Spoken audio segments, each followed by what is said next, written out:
Acompáñenme al libro de Apocalipsis, por favor, capítulo 1. Leemos la porción que corresponde hoy y oramos. Apocalipsis, capítulo 1.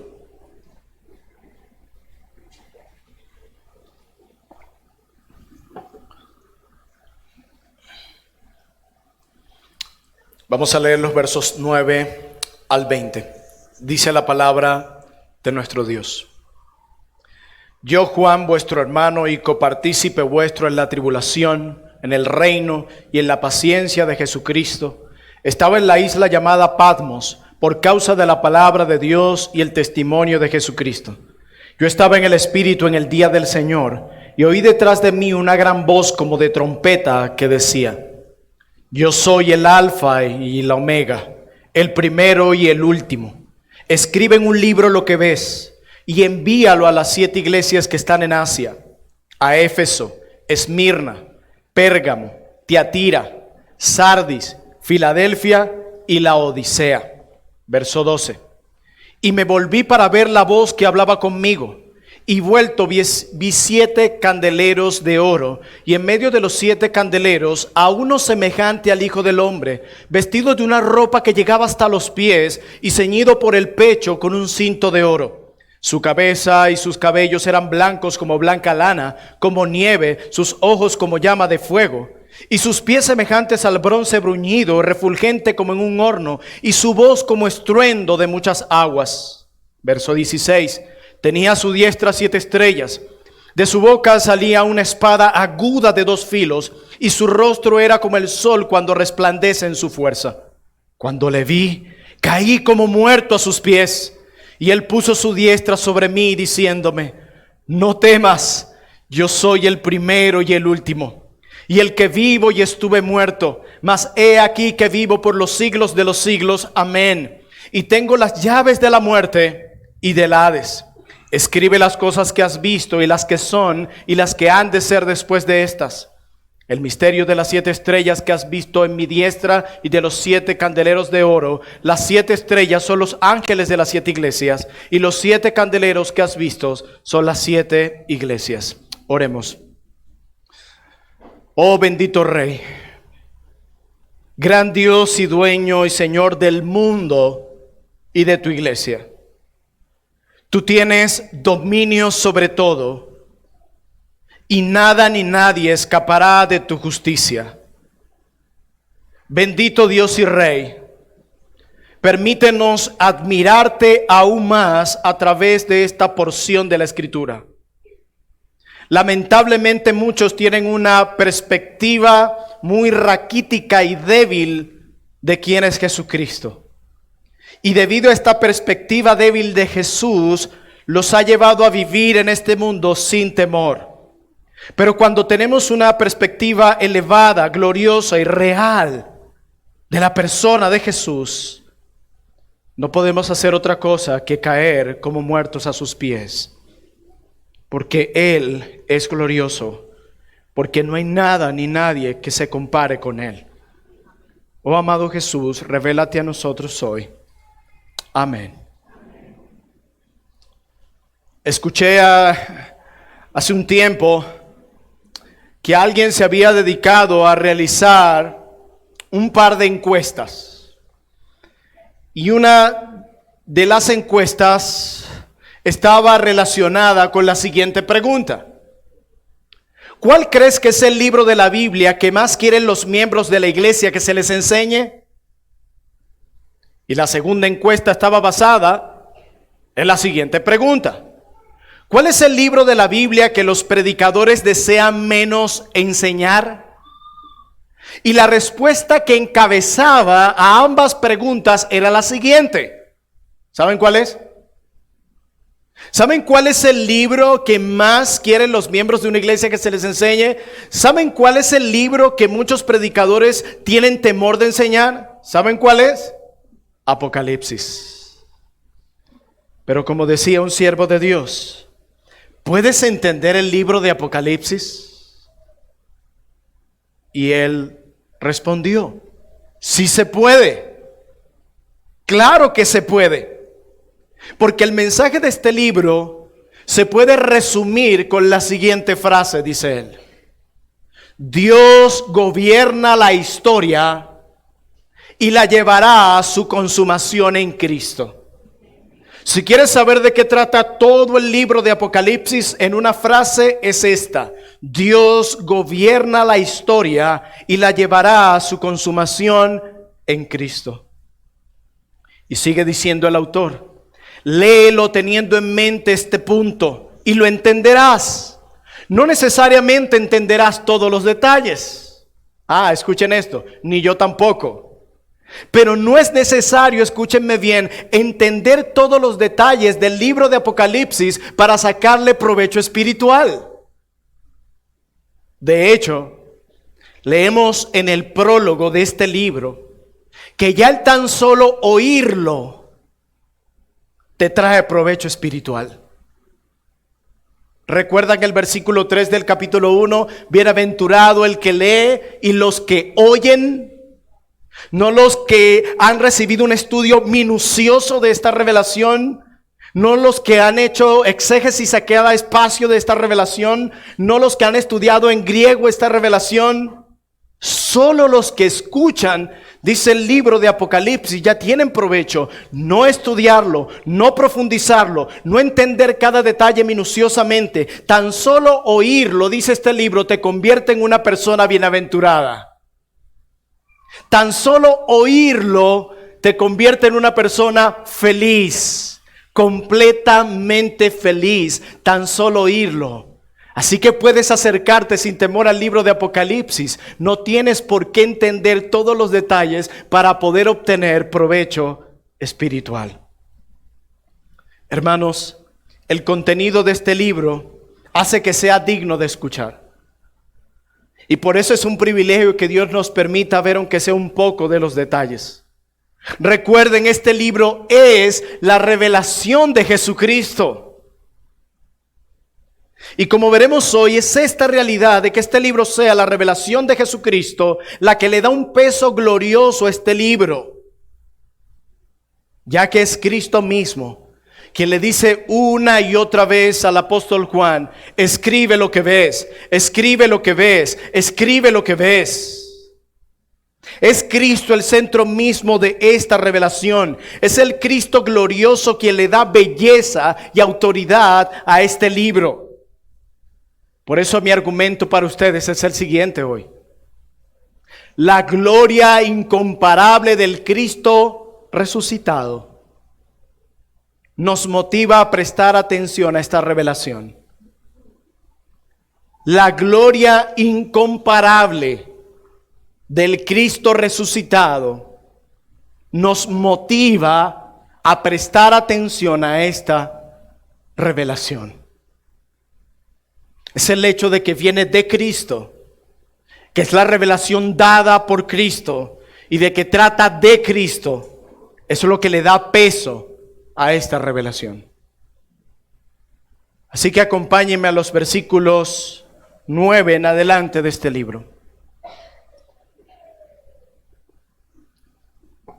Lo primero que tenemos aquí en los versículos 9 al 11 del capítulo 1 del libro de Apocalipsis es un preámbulo que Juan nos da antes de brindarnos todos los detalles de la visión que él tuvo. Y miren cómo inicia este preámbulo. Yo, Juan, vuestro hermano, y copartícipe vuestro en la tribulación, en el reino y en la paciencia de Jesucristo, estaba en la isla llamada Patmos por causa de la palabra de Dios y del testimonio de Jesucristo. Juan le está diciendo a los hermanos lo siguiente: soy copartícipe vuestro en la tribulación que ustedes están experimentando. Lo que Juan está diciendo aquí es: amados hermanos, yo estoy viviendo lo mismo que ustedes están viviendo. Compartimos el dolor, compartimos la tribulación, compartimos el mismo rechazo por la causa de Cristo. Compartimos este dolor. Recuerden que Apocalipsis sirve de estímulo para animar a aquellos hermanos que están en tribulación. No lo olviden. Y esto es maravilloso porque aquí tenemos a un atribulado escribiéndole a otro atribulado. En el pueblo de Cristo no existen los que sufren y los que no sufren.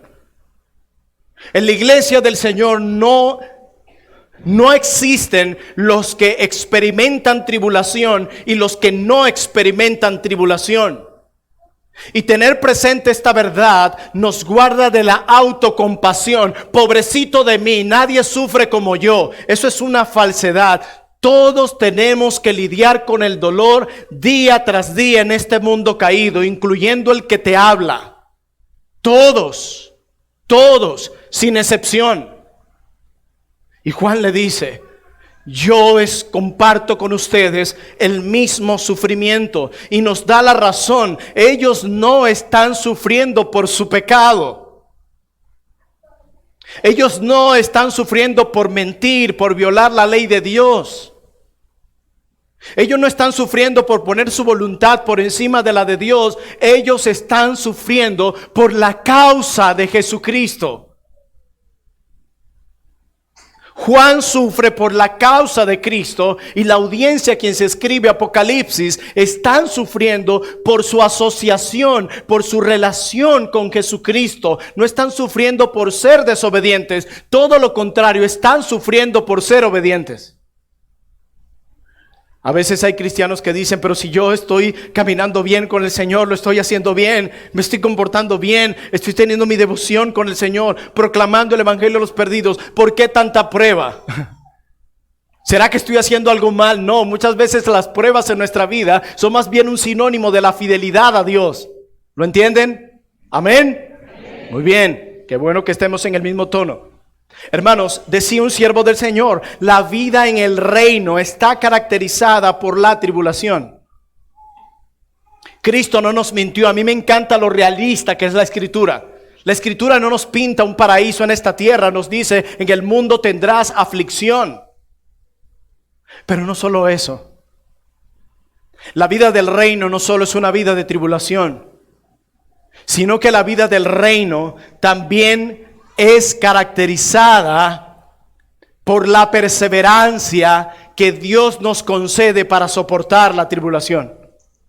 Eso me encanta. Nuestro Dios no solamente permite la tribulación, eso está bien, pero a veces sobreenfatizamos eso y olvidamos lo otro. No solamente Dios permite la tribulación, no solamente Dios trae la tribulación, sino también Dios a aquellos de sus hijos que están atribulados les concede el don de la perseverancia para soportar hasta el final la tribulación. No lo olviden. Quizás solamente tú dices: Dios está permitiendo esta tribulación, amén. Pero no te quedes con ese pensamiento. También piensa: pero mi Dios, mi buen Dios, mi amoroso Dios, también me ha concedido el don de la perseverancia para soportar esta tribulación. Y he allí la garantía de que nunca caeremos desplomados, de que el dolor no nos va a destruir, porque Dios, que permite el dolor, permite la perseverancia y te sostiene con tu mano derecha para que no te desplomes. ¿Puedes entender eso? Para que en tu dolor no todo sea oscuro, sino que puedas ver esperanza en medio de él. Es por eso que en este libro encontramos una frase que se repite una y otra vez. Una y otra vez. ¿Y saben cuál es? Es la siguiente: sé fiel hasta la muerte y yo te daré la corona de la vida. Esa frase se repite una y otra vez en Apocalipsis. Sé fiel hasta la muerte, sé fiel hasta la muerte, sé fiel hasta la muerte, sé fiel. ¿Por qué? Porque el Dios que permite la tribulación también nos concede la perseverancia para continuar hasta el final. Sé fiel hasta la muerte. La vida cristiana no consiste en empezar bien. En la vida cristiana muchos comienzan bien. La clave y la esencia de la vida cristiana es terminar bien. La vida cristiana no es una carrera a medias. En la vida cristiana se llega a la meta, no por nosotros, sino por el Dios que nos reclutó para ser parte de sus soldados. La clave está en Él, la esencia está en Él, el poder está en Él, la vida está en Él, la perseverancia está en Él. Muchos comienzan bien, pero no terminan bien. Si eres un verdadero hijo de Dios, no solo comenzarás bien, sino que terminarás bien. ¿Por qué? Porque Él persevera a aquellos que salva. Sé fiel hasta la muerte, y yo te daré la corona de la vida. Y luego Juan nos dice que esta visión que él experimenta, la experimenta estando en la isla llamada Patmos. Un escritor dijo lo siguiente: colocar a alguien allí era una acción calculada a deprimir. Colocar a alguien allí en Patmos era una acción calculada a deprimir a alguien. Nada más le mencionaban a alguien Patmos, depresión, de una. Yo no sé si a ustedes les ha pasado, pero hay lugares que tan solo mencionárnoslo nos producen alegría. Solo mencionarlos. Yo le digo a mis sobrinas, adivinen a dónde vamos. Y a veces yo no tengo que decir, ellos se lo dicen, a la playa, tío. Sí. Y puede ser que el viaje a la playa sea en 8 días, pero nada más de mencionárselos, ya ellos están felices, ¿o no, niños? Bueno, algo así sucedía cuando te mencionaban Patmos, pero en el sentido opuesto. Enviar a alguien a la isla de Patmos era un cálculo seguro a deprimir a alguien. Y allí estaba Juan, muy anciano, más de 90 años. Era un lugar con poca vegetación, mucha tierra volcánica, por ende se formaban cuevas, y posiblemente en una de esas cuevas estaba encerrado Juan. Era una isla de 12 kilómetros por 8 kilómetros. No estuvo allí por malhechor, sino por servir a Dios con fidelidad. Y como les dije, era un anciano de más de 90 años. Y esto es sumamente impresionante. ¿Cómo un hombre como Juan puede soportar tantos años y seguir sirviendo al Señor? Por el Señor que lo llamó. Por el que lo llamó. Y dice Juan, verso 10. Yo estaba en el Espíritu, y nos especifica el momento, en el día del Señor, y oí detrás de mí una gran voz como de trompeta. Se ha dicho muchas cosas acerca de esta declaración de que estaba en el Espíritu. Y algunos piensan que Juan entró en una especie de éxtasis, donde se borró todo y entró en una cosa toda extraña. Nosotros no tenemos detalles acerca de esto. Pero lo que sí podemos saber es que Juan estaba siendo controlado por el Espíritu Santo. Y ser controlado por el Espíritu Santo no es caer y revolcarse en el piso. Eso no dice que hizo Juan. Ser controlado del Espíritu no es comenzar a botar espuma por la boca. Eso no le sucedió a Juan. Ser controlado por el Espíritu no es perder la visión y el entendimiento de la verdad. Más bien, cuando Juan está siendo controlado por el Espíritu, termina comunicando una verdad teológica. Algo sano teológicamente hablando, porque está controlado por el Espíritu, quien nos dio la verdad y quien inspiró la verdad. El Espíritu Santo no promueve el desorden, sino el orden. Es que Juan está controlado por el Espíritu, específicamente en el día del Señor, y oyó detrás de él una gran voz como de trompeta. Fuerte, que decía, dice el verso 11, yo soy el alfa y el omega, tal cual como termina el versículo 8 del capítulo 1, yo soy el alfa y el omega, el primero y el último, escribe. Este es el énfasis que rodea el texto, que vuelve y se repite en el versículo 19, luego que Juan cae como muerto cuando ve la gloria de Jesús, y vuelve Jesús y le dice, escribe. El énfasis aquí, escribe lo que ves. Hay un mensaje que comunicar, hay un mensaje que entregar, escribe. Escribe en un libro lo que ves y envíalo a las 7 iglesias que están en Asia, a Éfeso, Esmirna, Pérgamo, Tiatira, Sardis, Filadelfia y Laodicea. Juan nos presenta de nuevo a su audiencia, quienes, como vimos el domingo anterior, el mensaje fue dirigido en primer lugar a ellas, pero también es un mensaje para todas las iglesias de Cristo. Y son 7 iglesias específicamente, No 8, no 5, no 4, 7 iglesias. ¿Y esto por qué es importante? Porque los números y los símbolos son importantes en el libro de Apocalipsis. Pensemos, por ejemplo, en el número 7.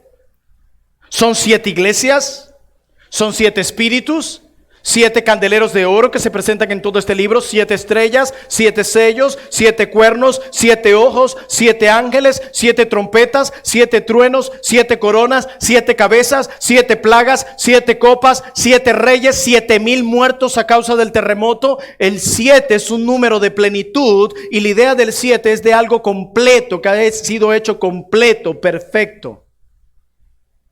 ¿Por qué esto es importante en Apocalipsis? Porque Apocalipsis desarrolla un juicio completo. Apocalipsis desarrolla una victoria completa. Apocalipsis desarrolla una gloria completa, una alabanza completa. Por eso este libro es importante aquí. Así que este es el mensaje a las 7 iglesias. Cada una debe recibir este mensaje que está relacionada con la revelación que Juan ha visto y con un mensaje que Cristo mismo tiene para ellos. Es una revelación importante, por eso el imperativo escribe, escribe. ¿Por qué esto es importante? Definitivamente esto nos muestra que los planes de Dios son diferentes a los nuestros. Nosotros esperaríamos que Cristo se le revelara a Juan y le dijera: hijo mío, te voy a sacar de esta tierra y te voy a llevar a una tierra que fluye leche y miel. Hijo mío, Juan, tú has sufrido por mi causa. Así que me voy a enfocar en suplir todas tus necesidades materiales. Te daré una buena casa. Te llevaré a vivir al mejor lugar de Medio Oriente. Tú eres un hijo del reino, así que mereces vivir en prosperidad, Juan. ¿Eso es lo que pasa en el texto?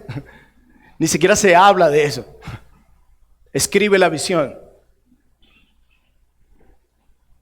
¿Saben por qué? Porque la prioridad de Cristo es que el evangelio del reino sea esparcido, entregado y modelado en el mundo. La prioridad de Cristo, no es que está mal que Él nos provee estas cosas, pero la prioridad de Cristo es que su reino se extienda y que el evangelio del reino impacte y reforme cada una de las esferas de la vida. Comenzando desde nuestro corazón. Oye, hay muchos que hablan y hablan del evangelio del reino y suena bonito, que reforme esto, pero sus propios corazones no han sido impactados por el evangelio del reino. Y luego de esto, Juan nos da detalles de esta visión gloriosa. Miren conmigo, versículo 12.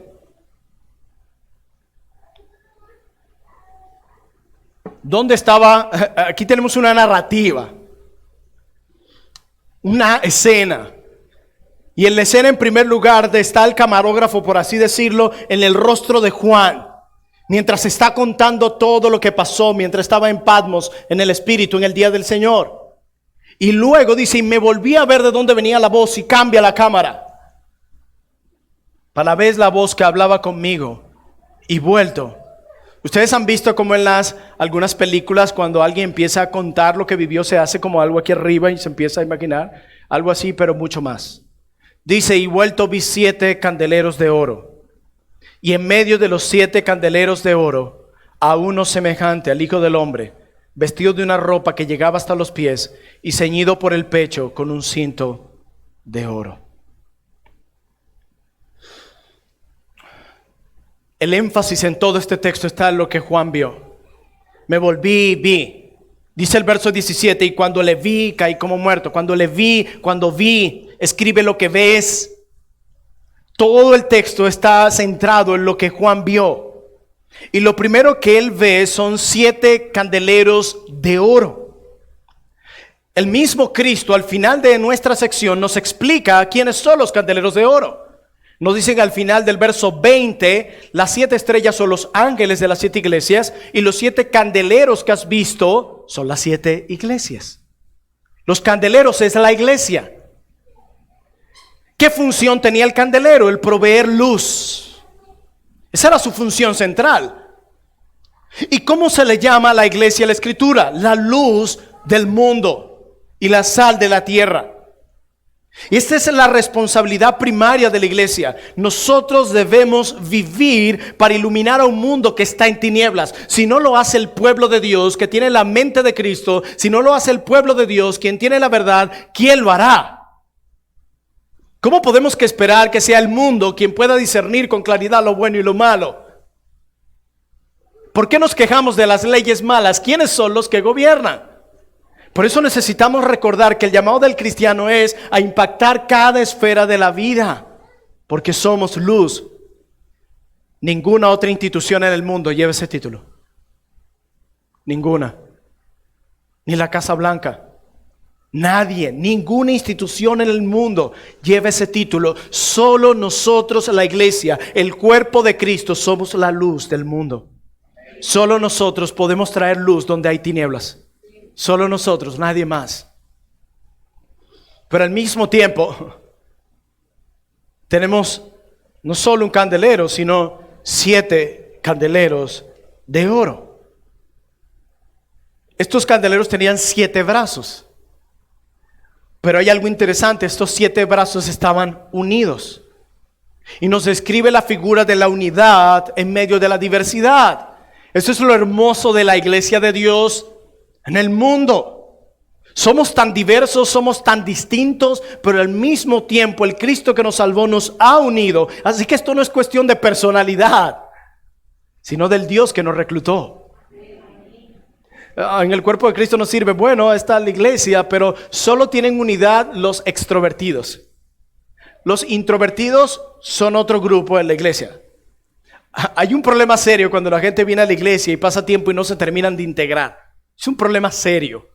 Uno anhela estar con el pueblo de Dios. Anhela.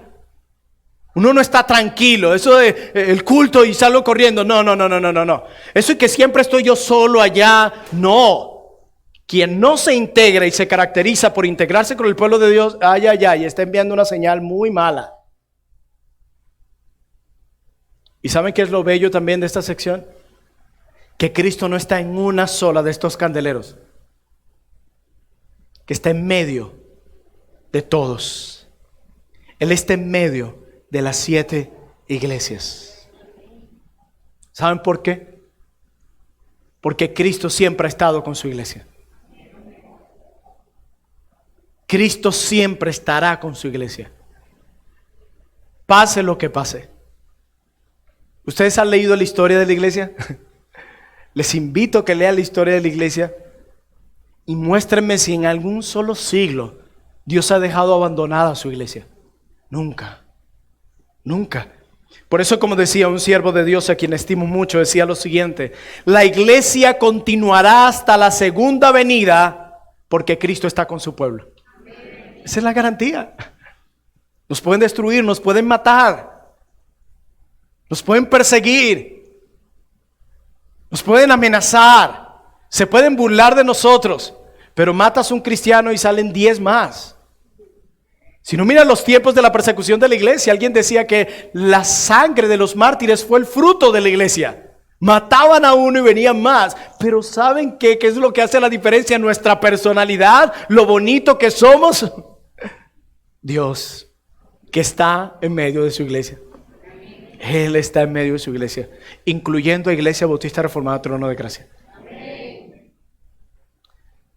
Y Juan usa muchas frases aquí, todas extraídas de Daniel capítulo 10, para describir la visión que Daniel tuvo, y Juan lo usa acá. Y la vestimenta que tiene este Hijo del Hombre, que es el Cristo glorificado, su vestimenta parece enfatizar su rol sacerdotal. De hecho, algunos piensan que su cinto de oro en el pecho era algo que hacía un sacerdote cuando iba a juzgar. Él viene como juez y sacerdote. ¿Por qué? Porque eso es nuestro Jesús. Jesús es el sumo sacerdote que traspasó los cielos. Ese es nuestro Jesús. Ese es nuestro glorioso Jesús. Y dice Juan, versículo 14: su cabeza y sus cabellos eran blancos como blanca lana, como nieve, sus ojos como llama de fuego. sus ojos como llama de fuego. ¿Has visto tú a alguien alguna vez así? En los cómics, quizás, pero no es más que efectos. Eso es real. Como llama de fuego. Así lo describe Juan, por eso él usa el como en cada una de estas cosas. Sus ojos parecían esto, sus pies parecían esto, su cabello parecía esto, por eso usa como. Sus ojos como llama de fuego. Decía un siervo de Dios lo siguiente con respecto a esta declaración, y escúchenme bien. Dice, los ojos de Cristo resucitado emitían destellos como llama flameante. Esa figura trata de poner en relieve la penetración de la mirada escudriñadora del Señor. Está haciendo referencia a una vista clara y penetrante. Es una mirada que no se conforma con las apariencias, como tenemos que hacer los hombres juzgando por lo que vemos, sino que penetra hasta el interior de la persona, descubriendo todo cuanto trata de ocultar y poniendo al descubrimiento no las acciones, sino las intenciones que motivaron sus acciones. El Señor conoce todo de nosotros. Todo. ¿Intentas engañar a los hombres? Hazlo. Pero con respecto a Cristo, no ha surgido el primero en toda la historia del mundo. No ha existido el primero, no existe ni existirá el primero que haya engañado a Cristo. Nunca. Ese hombre no existe ni existirá. Nadie puede engañar a mi Cristo. Nadie. Tiene ojos como llama de fuego. Su mirada es penetrante. Escudriña no solo las acciones, sino las intenciones que motivan esas acciones.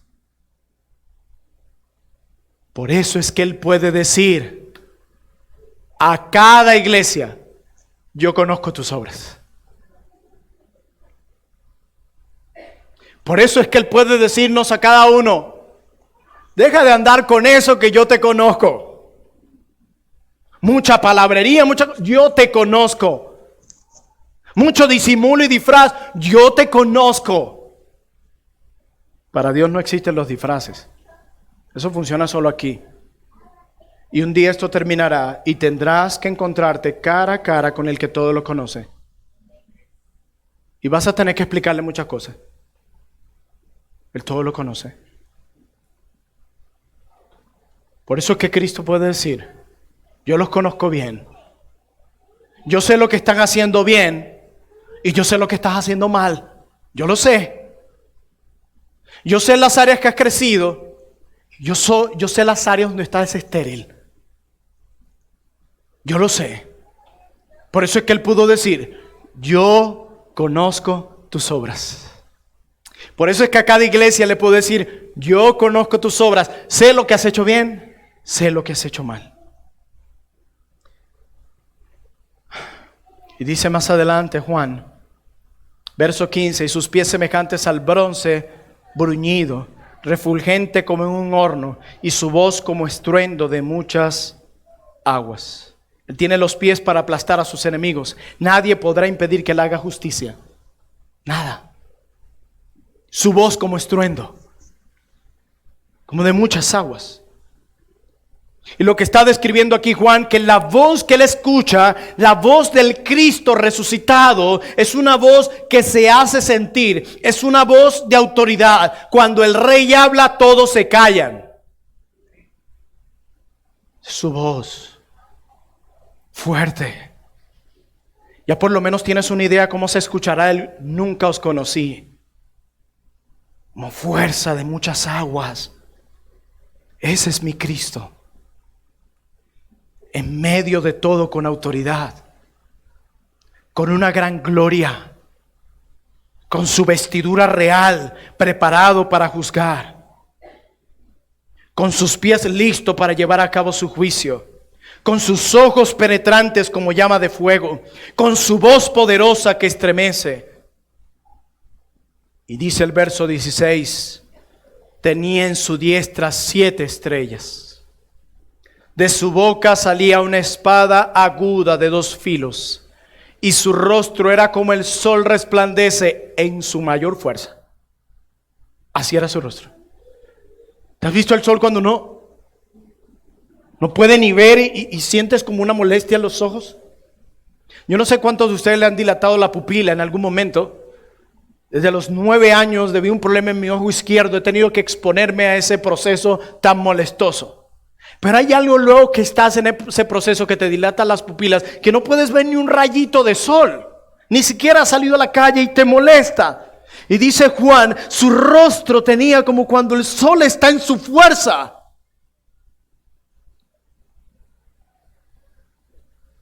El rostro del Cristo que tomó nuestro lugar en la cruz no se podía ni siquiera ver de lo destrozado que estaba. Pero el rostro del Cristo resucitado no lo pueden soportar los hombres ahora al ver su gloria y su resplandor. Él tiene a las estrellas en su mano. ¿Lo vieron? En su mano derecha están las estrellas. ¿Y quiénes son las estrellas? Dice el final del verso 20, los ángeles de las iglesias. Todo lo tiene en su mano. Él tiene dominio sobre todo. Él tiene control sobre todo. Nada escapa de sus manos. Y luego dice Juan que de su boca salía una espada aguda de 2 filos. ¿Sabes lo que es eso? ¿Te has imaginado a Cristo así anteriormente? Cuando lees el libro más adelante, para ver si el apóstol usa esa misma frase en otro momento, eso nos ayuda a entender cómo la puede estar usando aquí. Y en el capítulo 19 del libro de Apocalipsis, se presenta igual al Señor con una espada afilada saliendo de su boca. Pero ¿saben para qué? Dice el capítulo 19 de Apocalipsis. Para herir a las naciones. Cada nación que lo rechazó, siendo herida por el Rey del universo, haciendo justicia.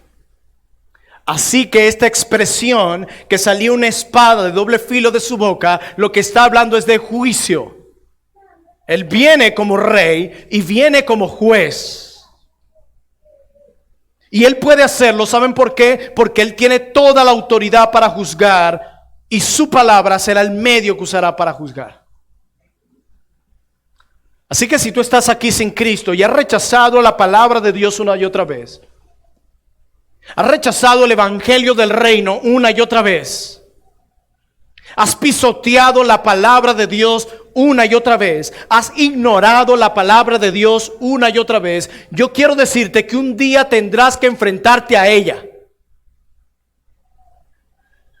Por eso quiero animarte a que puedas arrepentirte y creer en Jesucristo, en el Cristo resucitado, para que puedas ser salvo.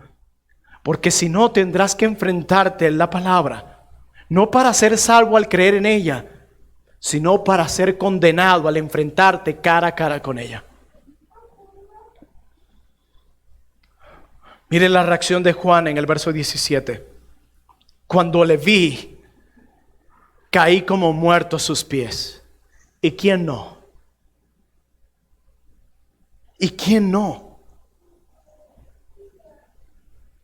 Y Él puso su diestra sobre mí, diciéndome, no temas. Qué hermoso es Jesús. ¿Se acuerdan que en Él puedes estar todas las excelencias en una misma persona? Firmeza, gloria y amor. No temas. Yo soy el primero y el último, y el que vivo y estuve muerto. Mas he aquí vivo por los siglos de los siglos. Amén. Y tengo las llaves de la muerte y del Hades. Hermanos, cuando Dios se nos revela, podemos tener un mayor entendimiento de quiénes somos. A medida que conocemos más a Dios y al Cristo resucitado, podemos tener una idea más grande de lo que somos. ¿Se acuerdan lo que le sucedió al profeta Isaías? Cuando él ve un poco de la gloria de Dios, también dice, ay de mí que soy pecador. Es que cuando tenemos un entendimiento cada vez más amplio de quién es Dios y quién es Cristo, podemos entender mejor lo que nos espera y quiénes somos. Paul Washer lo decía, el problema de las personas hoy no es que no se perciban como pecadores. Tú le preguntas a cualquier incrédulo y te va a decir, sí, yo soy pecador, nadie es perfecto, todos pecamos. Pero ¿por qué no tiemblan? ¿Por qué si se perciben como pecadores, como débiles, como frágiles, por qué no tiemblan al reconocer esa condición tan horrenda? Y Paul Washer dice, la razón es porque no conocen a Dios. Si conocieran quién es Dios y lo que Él va a hacer con esos pecadores no arrepentidos, no dijeran eso con tanta ligereza. Por eso, en lugar de decirle a la gente, reconoce que eres un pecador, predícale quién es Dios. Que vean la grandeza de Dios, el poderío de Dios, la justicia de Dios, la santidad de Dios, la perfección de Dios, la santidad de Dios. Y verán que sus labios no podrán ni abrirse para decir, soy un pecador. Y así Juan, cuando ve la gloria del Cristo resucitado, caí como muerto. Caí como muerto. Pero él me dice, no temas. No temas, Juan. La audiencia de Juan se siente animada por el hecho de que sirven a alguien cuya gloria supera la del mero poder humano. Piensa en cualquier presidente, político, rey en el mundo. Piensa en todo su poder, armamento y riqueza. No se compara, ni siquiera son dignos de compararse con la gloria del Cristo resucitado. Son más que polvo y nada. Cuando llegue el Cristo resucitado, todos esos reyes y gobernadores del mundo que se jactan de su poder y riqueza, solamente al ver a Cristo y Cristo hacer ¡boom!, desaparecerán. Nada ni nadie se compara con el poder de mi rey. ¿Lo conoces?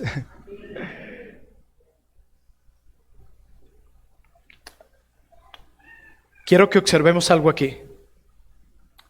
¿Por qué Juan no debe tener miedo?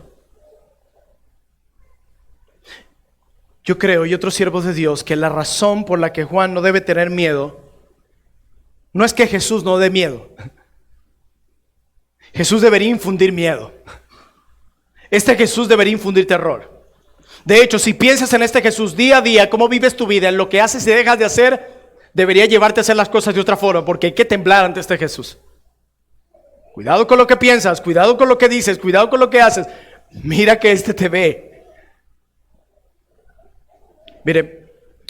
Miren por qué yo creo que Juan no debe sentir miedo.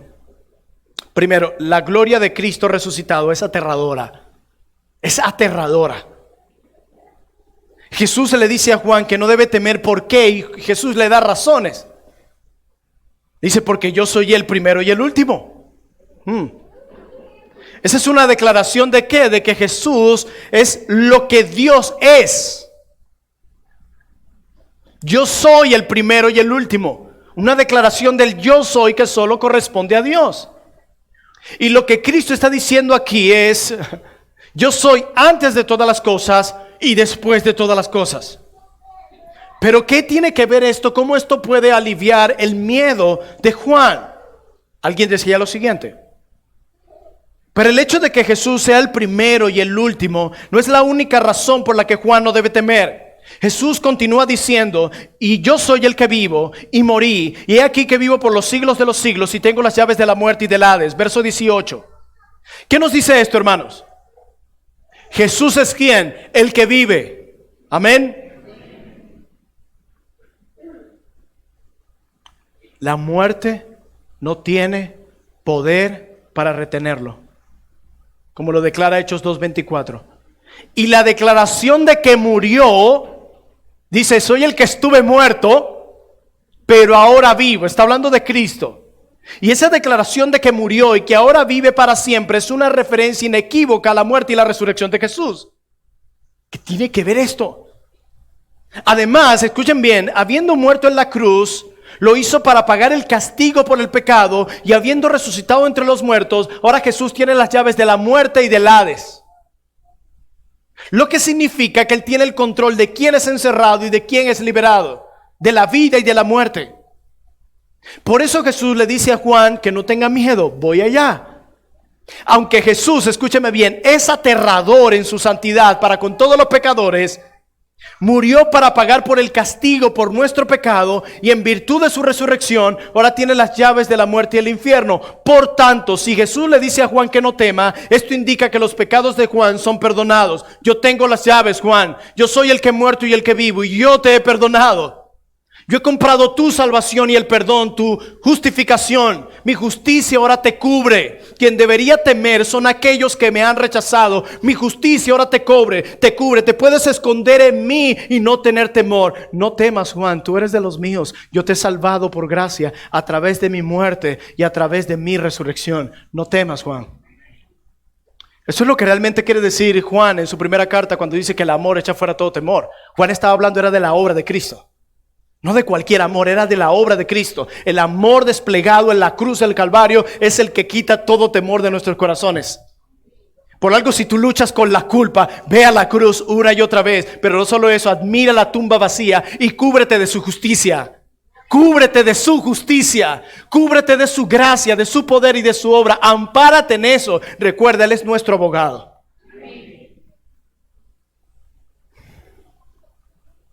No debemos temer.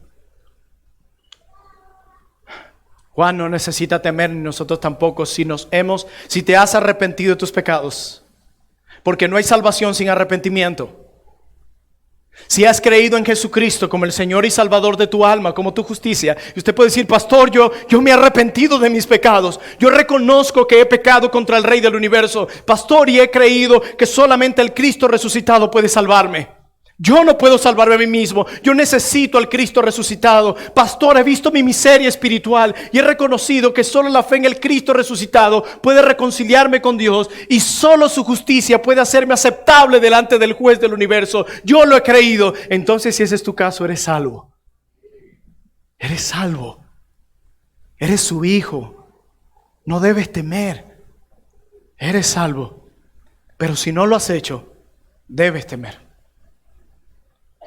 La gloriosa buena noticia es que todos los que confían en Jesús tienen sus pecados perdonados y no deben temer cuando vean esta imagen de Cristo. No temas, no temas. Termina Juan en el verso 19. De nuevo, como comienza: escribe las cosas que has visto y las que son y las que han de ser después de esta. Juan, deja de estar viéndome ya. Escribe. Escribe. Esto es lo que importa. Escribe. Las cosas que has visto, que probablemente se refiere a la visión que acaba de registrar Juan. Las que son, probablemente se refiere al estado actual de las iglesias que Jesús describirá y abordará en los capítulos 2 y 3. Y las que han de suceder después de esta, probablemente se refiere a los eventos que Juan registra en los capítulos 4 al 22. Escríbelo. Lo que has visto, las que son y las que han de suceder. Escríbelo. El misterio de las 7 estrellas, dice el verso 20, que has visto en mi diestra, y de los 7 candeleros de oro. Las 7 estrellas son los ángeles de las 7 iglesias. Algunos han dicho que estos son los pastores, los líderes. Algunos piensan que sencillamente recordar que Dios a lo largo de toda la historia ha usado ángeles para llevar un mensaje a sus iglesias, y que Juan en su libro, cuando va a hablar de seres angelicales, lo dice de una forma y cuando va a hablar de humanos de otra, así que es un poco confuso. El punto es que estos están allí al frente de esta iglesia. Y dice, y los 7 candeleros que has visto son las 7 iglesias. Jesús toma sus mensajeros, los ángeles, y los protege, eso sí está claro. Los tiene en su mano. Hermanos, y dice que las 7 estrellas que están en su mano derecha son las iglesias. Que Jesús tenga las 7 estrellas en su mano derecha significa que Él tiene consigo a las iglesias. Él tiene en su mano a la iglesia. Él es quien sostiene a la iglesia. Él es quien preserva a la iglesia. Él es quien fortalece a la iglesia. Él es quien prospera a la iglesia. Él. Cuando siente que las cosas van mal en la iglesia, recuerda, estamos sostenidos en su mano derecha. Él nos tiene en su mano derecha. No lo olviden, hermanos. La gloria incomparable del Cristo resucitado motiva a la audiencia de Juan a prestar atención a lo que Juan ha sido comisionado a escribir. Hermanos míos, ¿cómo el meditar en esta visión de Cristo te animará esta semana? ¿Cómo el meditar en esta visión de Cristo te permitirá guardar este mensaje de Apocalipsis? ¿Cómo meditar en esta visión gloriosa de Cristo puede animarte en medio de tanta tribulación? ¿Cómo esta visión de la gloria de Cristo puede animarte aún en tu lecho de muerte, aún en cama, enfrentando los dolores del cuerpo? ¿Cómo esta visión gloriosa del gran Cristo resucitado puede motivarte a seguir estando en tu iglesia y sirviendo a tu iglesia? ¿Cómo esta visión gloriosa del Cristo resucitado te motiva a adorar a aquel que es digno? Cuando vemos esto, que Él es el último y el primero, el que vive y estuvo muerto, podemos cantar aquel himno, porque Él vive. No temo al mañana, porque Él vive, ya no hay temor. No hay temor. ¿A qué podemos temerle? Quien nos cuida está vivo y lleno de poder. Recuerden mi argumento. La gloria incomparable del Cristo resucitado nos motiva a prestar atención a esta revelación. Cristo es quien tiene en las manos a su iglesia. Él es quien sostiene a su iglesia. Y un día su iglesia reinará con Él. Y podemos ver ese despliegue de justicia ante todos aquellos que lo traspasaron y que lo rechazaron. No seas tú de los que lo rechacen. Sé de aquellos que, convictos de pecado, se arrepienten y creen en el Cristo resucitado. Oremos.